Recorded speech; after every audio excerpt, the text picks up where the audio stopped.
मानाव गेदेर रुंसारि ब्रजेन्द्र कुमार ब्रह्मनि दिनै थैनाय सान आरो बे सानखौनो जोङो दुलाराय बर' हारिया बर' साहित्य सभानि बानजायनाय बायदियै दिनैसिम खन्थाइ सान हिसाबै बाथि खेब खुंफुंबाय थानाय जादों। बिनि गुबै थांखियानो जादों बर' हारिया थुनलाइ आयदायावनो जा बा बिभिन्न जिखि आयदायावनो जा जेब्लायबो कनसियासै मानाव गेदेर ब्रजेन्द्र कुमार ब्रह्म रुंसारि बिथाङा जोंनि हारिनि गेजेराव खन्थाइनि गेजेरजों उन्दुस्रिनाय मानसिखौ जे फोजानो हायो बेखौ गावनि खन्थाइनि गेजेरजों फोरमायनानै गालांदों।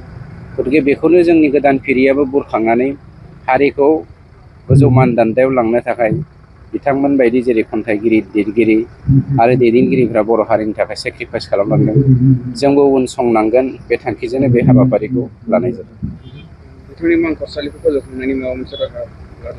ओरैनोथ' जोंनि गभर्नमेन्टआ बेखौ हाबाफारि लाखादों, मानाव गेदेर चिफ सारा बेखौ अलरेडि मावनायनि थाखाय बाथ्रा होखाबाय आरो स्टार्ट जालांगासिनो दङ।